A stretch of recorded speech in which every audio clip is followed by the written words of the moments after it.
Assalamualaikum warahmatullahi wabarakatuh, teman-teman. Selamat datang di podcast Ren. Kali ini di tanggapan mingguan, saya tidak sendiri. Saya kedatangan Romo Antonio Antara, SSMM. Beliau mengabdi atau melayani jemaat di Paroki Cikarang, Gereja Ibu Teresa di Bekasi.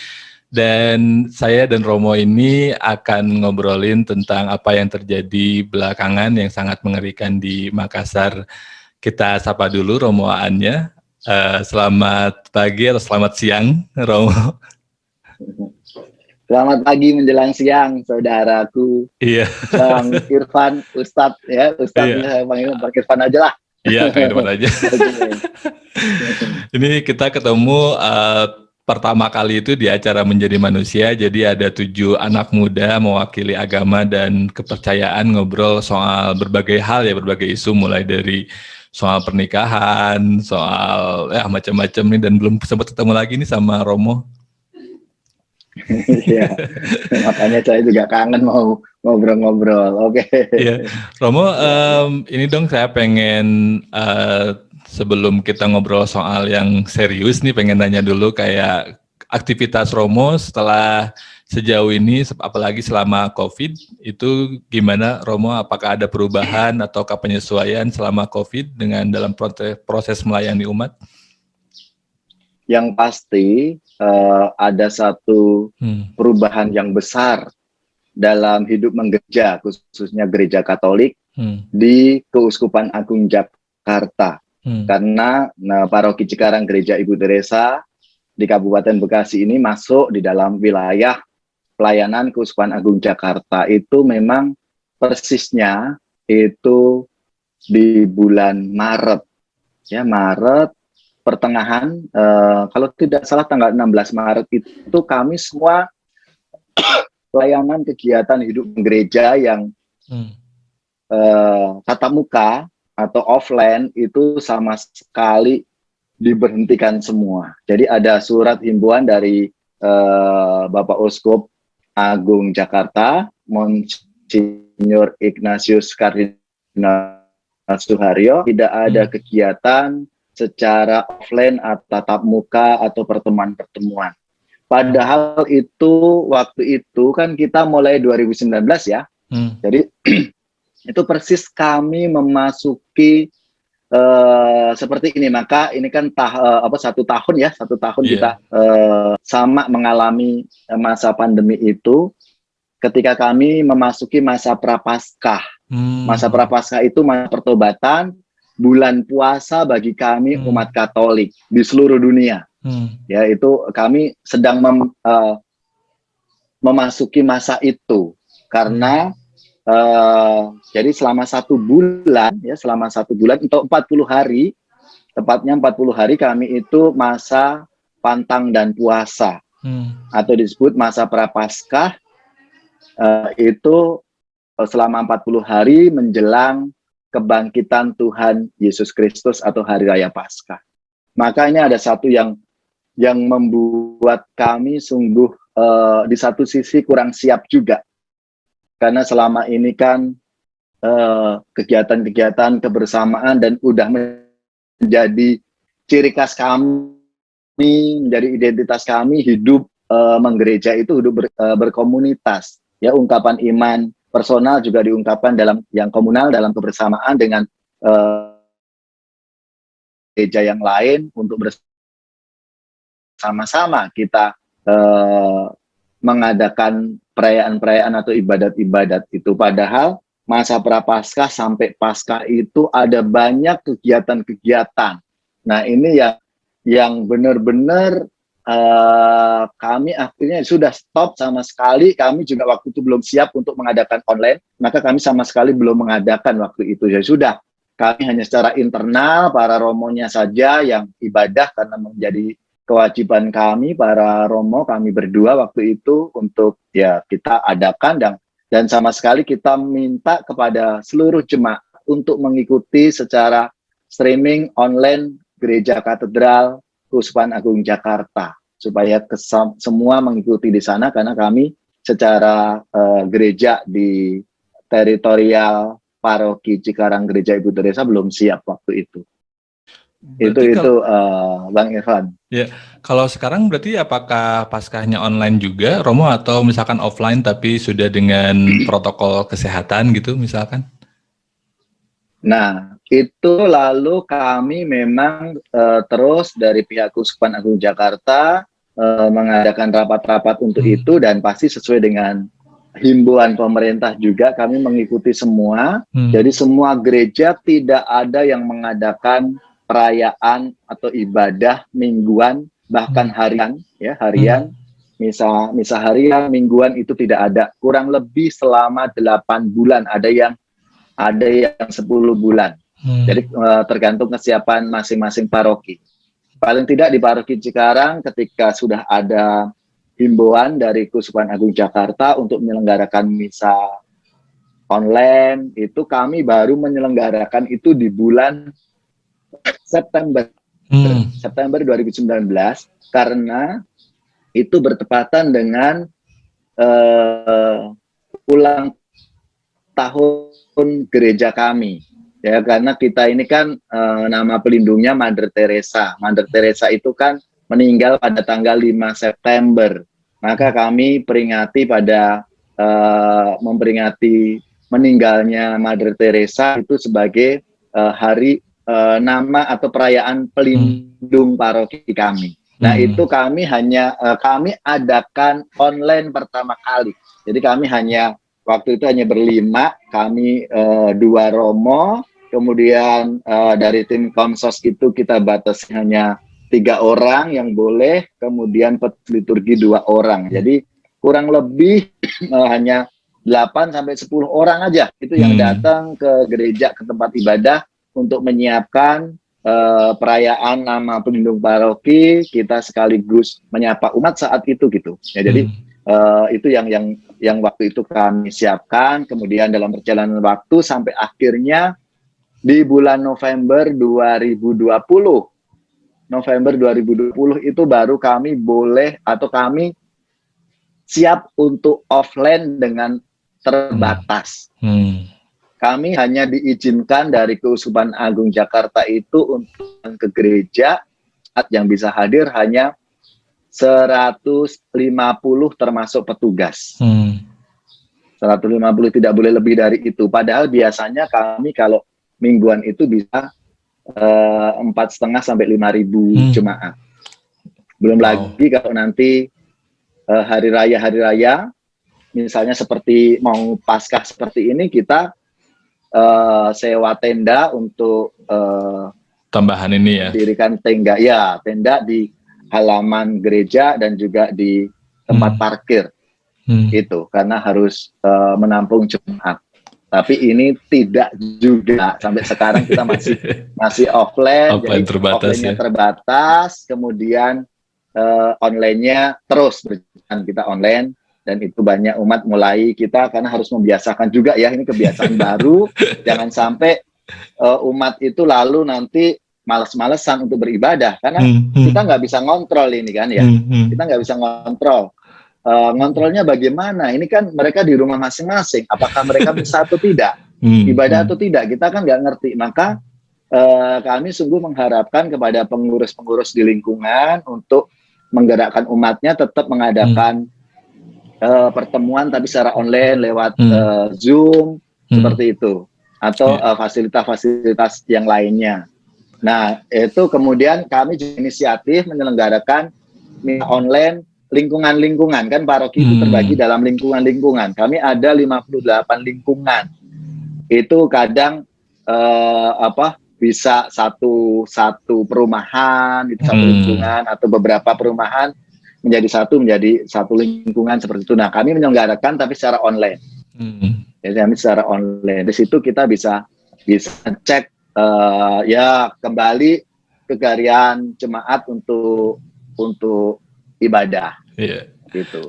Berarti dan ini juga agak ini jadi penasaran. Berarti ini sekarang Romo sedang puasa berarti ya? Karena berapa hari kan?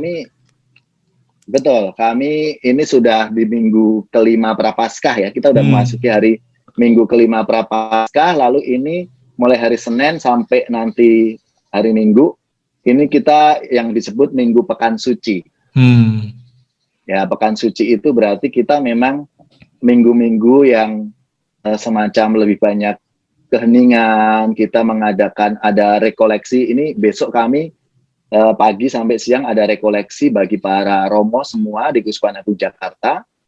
Kita semacam pembekalan rohani gitu, persiapan untuk Trihari Suci. Trihari Suci itu di hari Kamis, Kamis Putih, Jumat Agung, Wafat Isa Al-Masih, lalu Sabtu Sepi, dan Hari Raya Paskah. Gitu. Wah, ini jadi agak sedih ya, maksudnya kayak sebentar lagi ada momen yang begitu sakral gitu bagi teman-teman Katolik, tapi kemudian kita kemarin mendengar kabar juga yang mengerikan, ada setelah sekian lama gitu ya, tanpa terduga ada penyerangan kembali ke sebuah gereja di Makassar. Pengen dengar tanggapan Romo dong terkait ini, Romo. Nah, itu juga persis kemarin saya juga kaget ya, baru selesai saya ibadah bersama jemaat, itu pulang dari gereja dikabari seperti itu. Padahal ini kan kita benar-benar memulai, saya dalam khotbah menyampaikan kepada jemaat saya, umat saya, untuk bahwa hari ini Yesus masuk kota Yerusalem, Yesus dieluk-elukan sebagai Raja. Kita membawa daun palma untuk mengeluk-elukan Tuhan Yesus gitu ya. Tapi di dalam ibadah itu kan di awal-awal memang kita merenungkan bahwa Yesus yang adalah Raja dieluk-elukan gitu. Lalu setelah itu masuk di dalam perayaan Ekaristi liturgi, kan kita bacaan sabdanya itu lebih pada kita bacaan yang panjang, kita dibacakan kisah sengsara Tuhan kita Yesus Kristus, bagaimana Yesus yang tidak terima, Yesus yang dikhianati sampai diadili, dan akhirnya di kayu salib. Itu kan dikisahkan nih kemarin gitu ya. Lalu ya saya merefleksikan kepada, mengajak umat saya bahwa kita juga punya Yerusalem masing-masing. Yerusalem itu apa? Yerusalem adalah tempat perjuangan hidup kita. Apalagi masa pandemi ini gitu, kita diajak untuk sungguh-sungguh masuk dalam misteri itu. Yang mungkin kadang kita merasa setiap keluarga pasti punya persoalannya masing-masing. Apalagi di masa pandemi ini ada yang kita juga lihat berita di media sosial, keluarga-keluarga banyak yang bercerai, ya kan? Belum lagi dampak dari ekonomi mengenai pandemi seperti ini. Lalu tantangan lagi adalah bagaimana hidup beriman kita, gitu. Hidup beriman kita yang nggak mudah saat ini, gitu. Kita mengungkapkan iman saja terbatas dengan protokol kesehatan, semua nggak bisa datang ke gereja, gitu. Ini kan menjadi medan perjuangan kita untuk itu. Lalu malah ada kabar yang seperti itu. Ini bagi saya kok ya gimana ya? Ini kalau kita bicara mengenai orang beriman, saya rasa orang beragama, saya rasa semua beragama gitu ya. Tapi ini menyangkut kalau kita bicara soal iman, nah ini yang saya rasa mungkin di situ. Ya, kalau agama ini kan hanya sebagai wadah lah, apapun agama kita. Dan agama pasti mengajarkan semua hal yang baik. Nggak ada agama yang mengajarkan kebencian, mengajarkan kejahatan, kan seperti itu. Bahkan mengajarkan untuk membunuh dirinya sendiri, kan gitu. Nah, tapi ini ada pengalaman yang seperti ini gitu. Ini lalu menjadi pertanyaan, apakah ini orang beriman tidak? Gitu. Sampai mengorbankan, ya oke, mengorbankan dirinya, tapi kan dengan yang lain dampaknya, kan seperti itu. Nah, itu yang ya kami juga menghimbau kepada jemaat semua untuk kita tenang dalam suasana seperti ini, justru menjadi kesempatan bagi kita untuk semakin memperdalam iman kita kepada Tuhan Yesus, bahwa ikut Yesus nggak mudah, banyak tantangan-tantangan yang kita hadapi, baik dari dalam diri sendiri, keluarga kita, maupun dari di luar diri kita gitu. Betul. Itu yang kemarin ya menjadi paling tidak menjadi refleksi permenungan kami gitu. Untuk itu di saat kami memasuki minggu-minggu yang terberkati, minggu-minggu dalam merenungkan misteri penderitaan Tuhan kita Yesus Kristus. Itu Bang. Iya. Ini memang agak ini ya, pas namanya saya juga terkejut gitu. Saya ingat banget beberapa waktu sebelumnya kan Romo juga ngajak untuk diskusi soal toleransi di Indonesia gitu. Yang tadinya saya sempat berpikir bahwa oh mungkin ini sudah agak lebih baik nih relatif gitu ya. Karena jadi sebelum COVID itu Romo saya pernah baca riset yang menyebutkan bahwa yang kalangan-kalangan ekstremis ini tuh menunda kejahatan mereka karena mereka khawatir COVID ini adalah tanda menuju kiamat. Jadi mereka mengalihkan mengalihkan energinya untuk melakukan hal-hal yang lain gitu yang sifatnya tidak merusak. Ya untung bagi kita gitu. Nah, tapi kemudian ternyata masih ada benih-benih ekstremitas ternyata di dalam masyarakat di Indonesia yang perlu kita bendung sama-sama. Nah, yang menariknya itu adalah yang sering juga jadi perdebatan adalah soal apakah ekstremisme ini berlandaskan agama ataukah enggak. Nah, kadang ada yang mengklaim bahwa ekstremisme ini nggak punya agama gitu. Tapi ya mau nggak mau kita harus mengakui bahwa memang orang yang melakukan ekstremisme ini sebagai otokritik juga bagi saya gitu adalah kalau dia beragama Islam gitu, kadang-kadang dia melakukan ekstremismenya karena pemahaman yang keliru atas narasi keislaman yang sebetulnya adalah rahmat gitu kan, rahmat, cinta kasih ya sama kayak tadi Romo bilang, setiap agama mengajarkan kebaikan. Dan kalau dalam konteks Islam sendiri itu narasi-narasi ekstremisme ini ternyata juga sempat ada di dalam sejarah Islam sendiri, di mana ada satu fraksi kecil yang dia kemudian mengklaim diri paling benar, dan dengan klaim diri paling benar ini dia melakukan kekerasan bahkan kepada muslim juga gitu, karena anggapan bahwa dia adalah paling benar. Nah, kalau situasi tersebut juga muncul nggak sih di agama Katolik, Romo, di mana ada sekelompok orang yang mungkin dengan pemahamannya yang keliru atas narasi-narasi keagamaan di dalam agama Katolik kemudian melakukan atau berpaham ekstrim? Oh, baik Bang, berkaitan dengan ini kan suatu paham ya menurut saya bahwa pasti mereka beragama, iya saya yakin mereka beragama, ya, dan itu bisa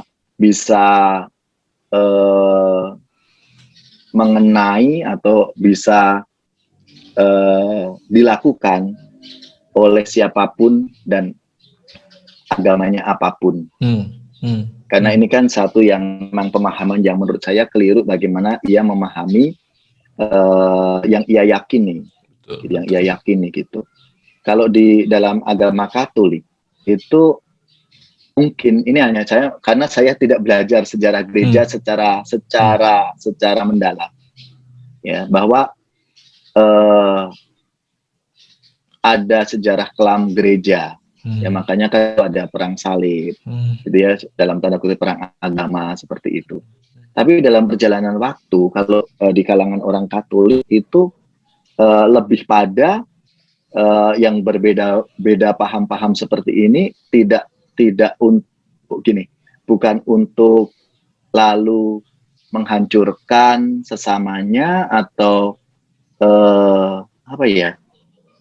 tapi lebih pada gini, seringkali hanya beda paham penghayatan aja. Paham penghayatan, katakanlah gini, lebih pada di bidang liturgisnya gitu. Kalau di orang Katolik tuh lebih, kalau kita berbeda itu lebih ada pandangan, oh ini sebelum Konsili Vatikan kedua itu yang begitu taat, gitu ya, tidak mengenal inkulturasi budaya gitu. Sehingga orang yang misalnya katakanlah kalau menerima komuni kudus nggak boleh pakai tangan, harus pakai lidah, gitu, menerima hosti tubuh Kristus gitu. Itu kan dulu gitu ya. Tapi ada bahwa sekarang pun orang menghayati yang seperti itu. Jadi lebih pada penghayatan di bidang liturginya gitu ya. Lebih ke liturginya, bukan ideologi. Jadi bukan ideologi, tapi karena apa?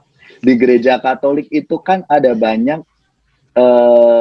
simbol-simbol karena tradisi, ya, karena tradisi. Lalu ya tradisi itu kan dalam perjalanan ketika udah Konsili Vatikan kedua, lalu gereja terbuka Bahkan dulu aja gereja pernah mengatakan bahwa di luar gereja Katolik tidak ada keselamatan. Itu artinya dulu orang mengartikan, oh berarti harus menjadi orang Katolik dong, harus masuk beragama Katolik itu dulu. Sekarang tidak. Jadi sekarang di luar gereja Katolik pun ada keselamatan. Artinya apa? Ketika orang melaksanakan, menjalankan apa yang diajarkan oleh Tuhan Yesus. Tuhan Yesus mengajarkan apa? Cinta kasih, perdamaian, pengampunan, gitu. Kepedulian satu sama lain. Itu berarti siapapun agamanya, siapapun orangnya dari suku manapun, itu adalah pengikut Kristus. Dalam arti yang seperti itu ya. Kami memahami pengikut Kristus itu dalam arti yang luas. Mereka yang mengikuti ajaran Kristus, mungkin dia bisa orang Muslim. Saya katakan Bang Irfan ini pengikut Kristus loh. Karena apa? Bang Irfan sangat toleransi. Bang Irfan sangat peduli sama orang yang membutuhkan misalnya. Itu pengikut Kristus dalam yang luas, bukan agama kita. Gitu. Karena kalau kita bicara agama Katolik, Yesus nggak agama Katolik loh. Yesus agamanya Yahudi. Ya Yesus Yahudi, dia orang Yahudi gitu. Bukan Katolik gitu. Tapi kami orang Katolik itu mengikuti dia ajarannya.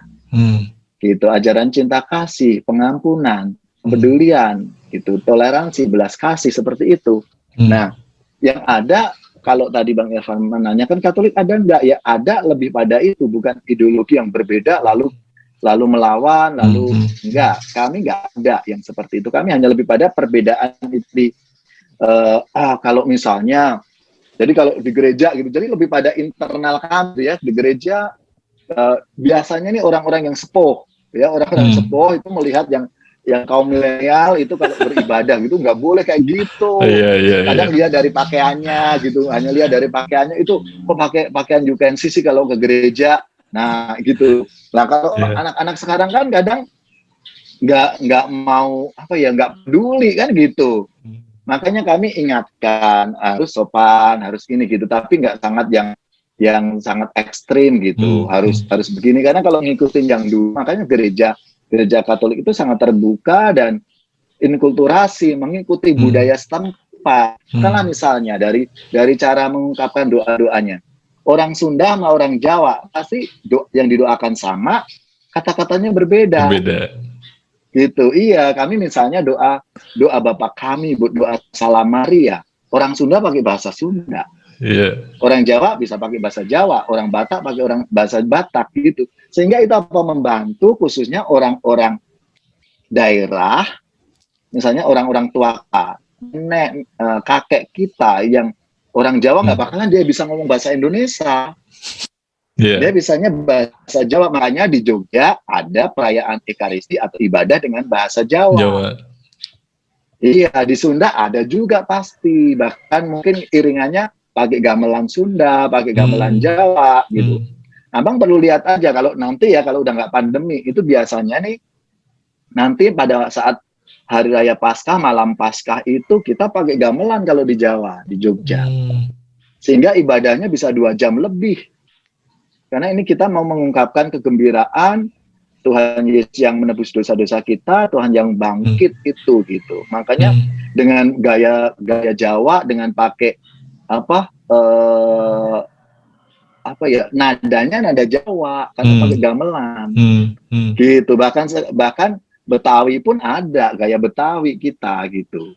Nah, itu inkulturasi dalam kita beribadah gitu. Karena apa? Supaya dalam kena gitu.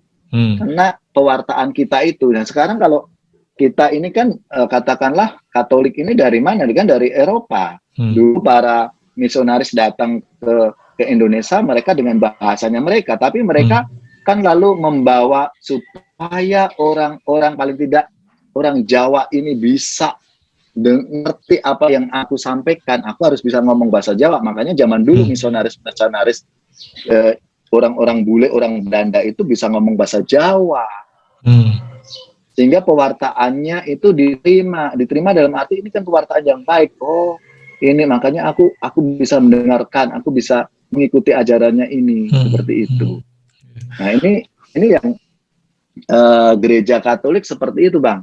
Iya. gitu. Ini Maka dan kami juga gini, karena kami juga satu perintah ya, artinya satu komando. dari paus sampai Hmm. satu komando gitu. Hmm.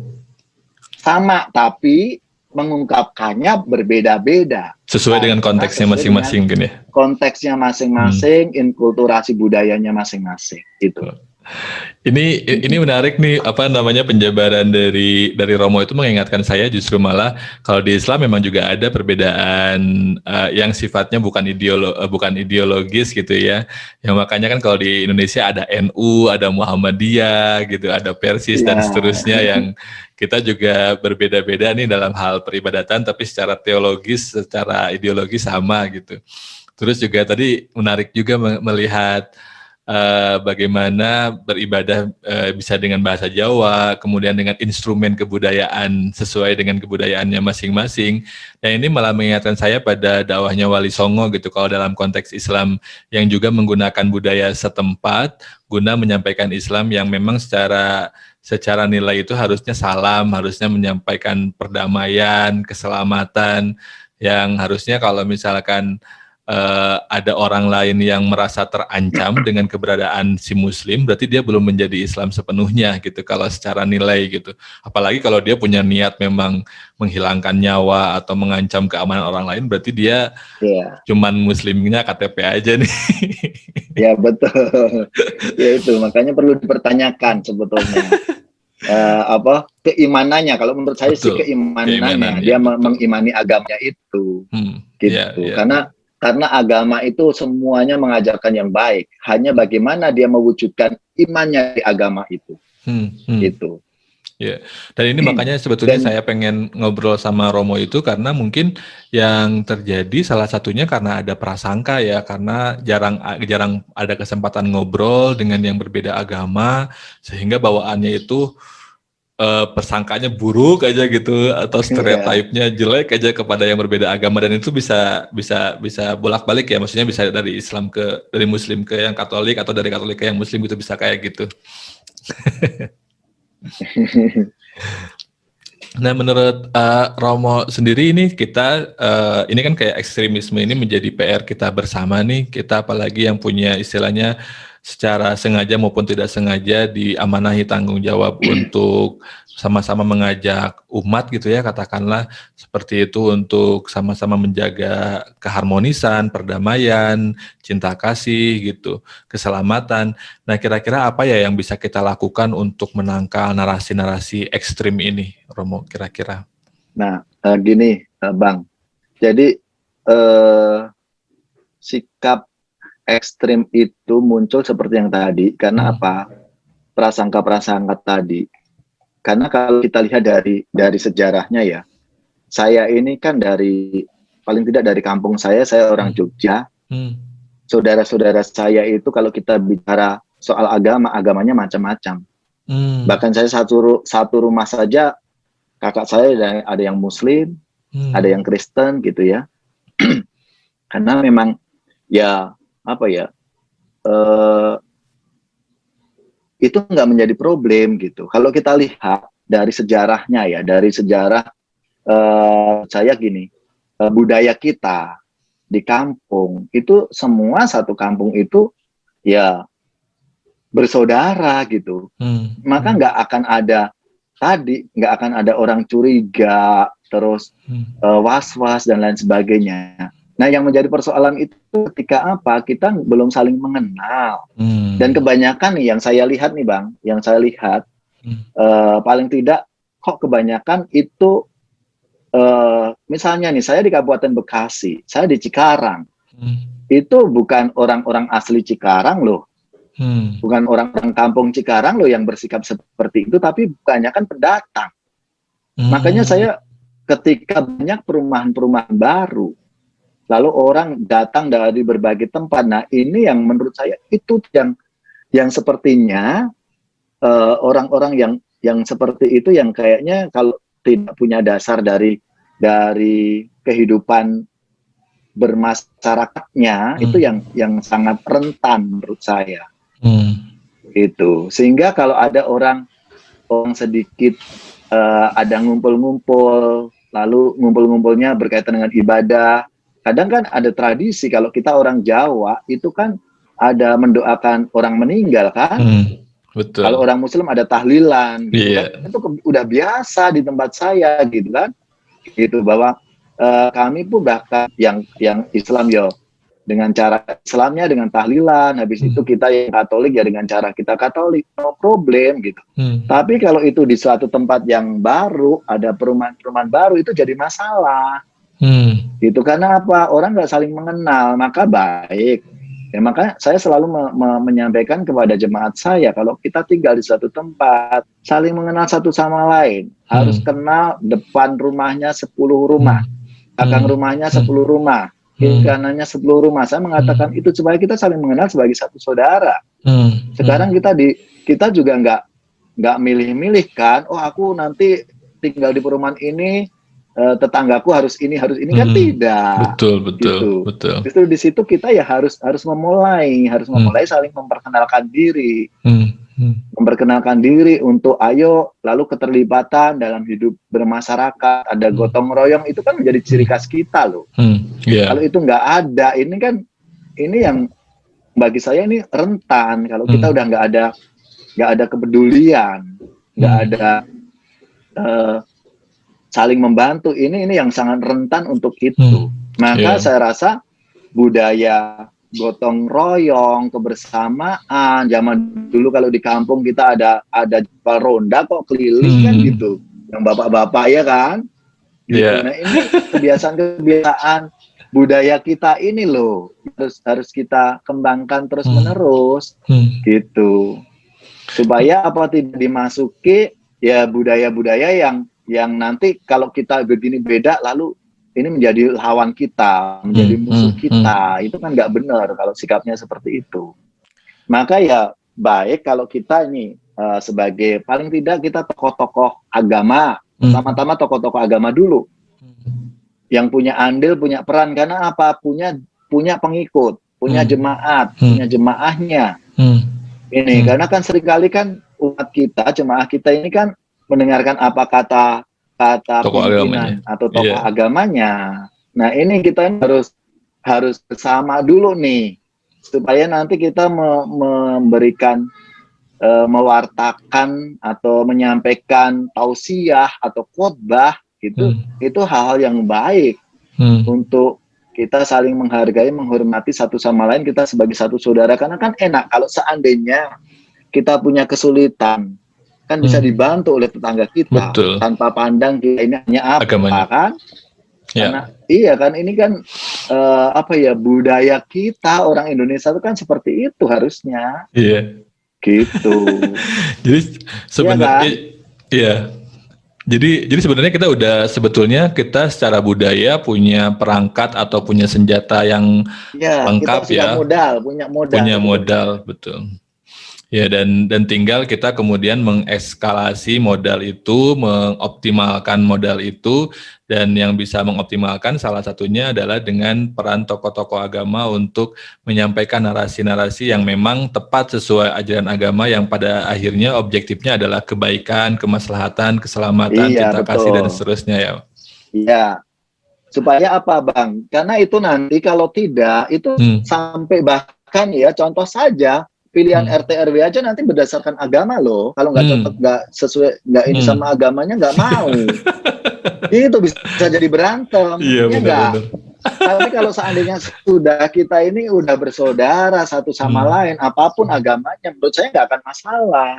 Maka penting di sini adalah peran-peran tokoh agama dulu. Tokoh agama nih yang seringkali kan mengkhotbahkan ini, mengkhotbahkan itu gitu kan. Saya hanya belajar dari umat saya itu kan selalu pasti akan mendengarkan. Kemarin Romo khotbah ini loh, kata Romo ini, bahkan kadang dipakai loh sama anaknya. Misalnya seandainya ibunya atau orang tuanya itu misalnya nih suka marah-marah gini-gini, nanti anaknya bisa loh, apa gunanya ke gereja dengerin khotbah Romo untuk begini-begini. Nah itu kan benar kan, artinya kan umat itu kan mendengarkan. Maka hati-hati gitu loh. Itu Bang.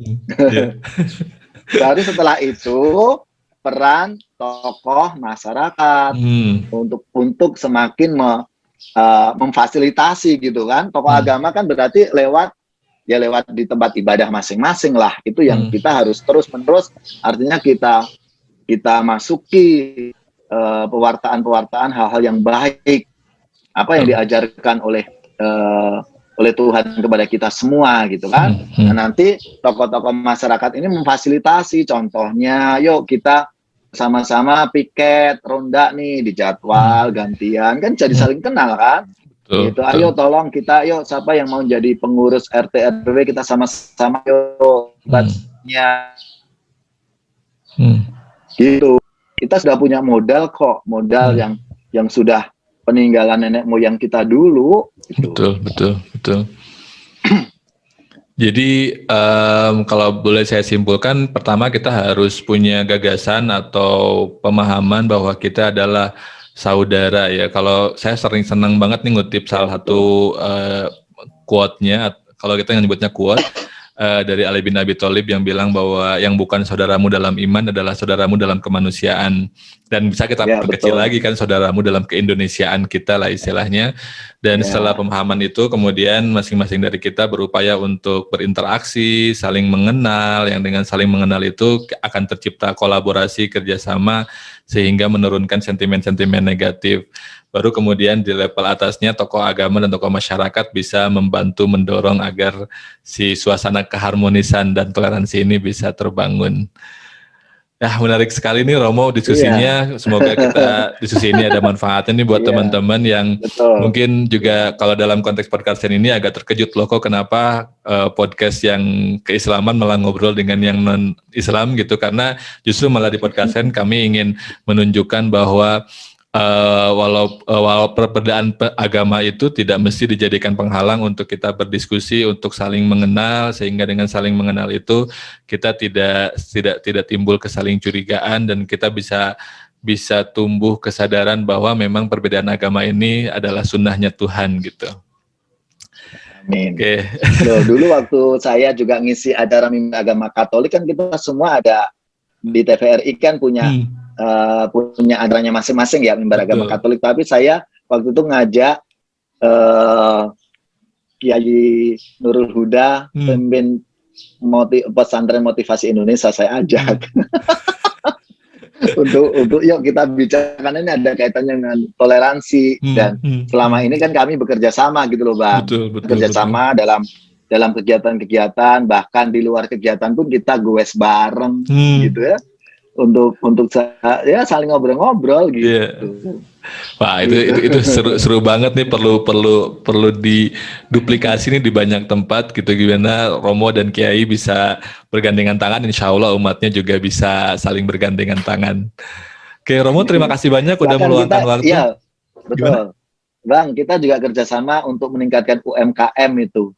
Nanti tanya Pondok Pesantren Motivasi Indonesia. Kemarin kita undang Bapak Menteri, Menteri Agama, kemudian Pak Ahok juga, tapi karena pandemi lalu mereka streaming aja lewat virtual, tapi saya hadir di sana dan juga ketua NU Kabupaten Bekasi juga hadir. Jadi saya di pesantren motivasi saya udah kayak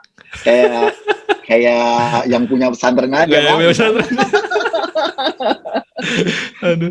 Tapi kalau ya berarti kan alhamdulillah jadinya teman-teman di pesantren motivasi Indonesia juga udah nggak terkejut kan, kalau kan kadang-kadang pesantren nggak semuanya punya pengalaman untuk bertemu dengan tokoh agama dari agama lain gitu, sehingga pasti mungkin akan terkejut. Udah biasa Bang, bahkan waktu kami adakan LDK bersama mau dilatih oleh Kopassus tuh waktu itu, kita kan beberapa pesantren kami undang di area Kabupaten Bekasi ini, kita untuk dilatih oleh Kopassus berkaitan membela negara dengan anak-anak remaja khususnya. Nah itu aja subuh-subuh mereka kan harus sholat tuh. sholatnya di gereja saya tuh Bang, di atasnya ada salib itu. Mereka pada sholat di situ.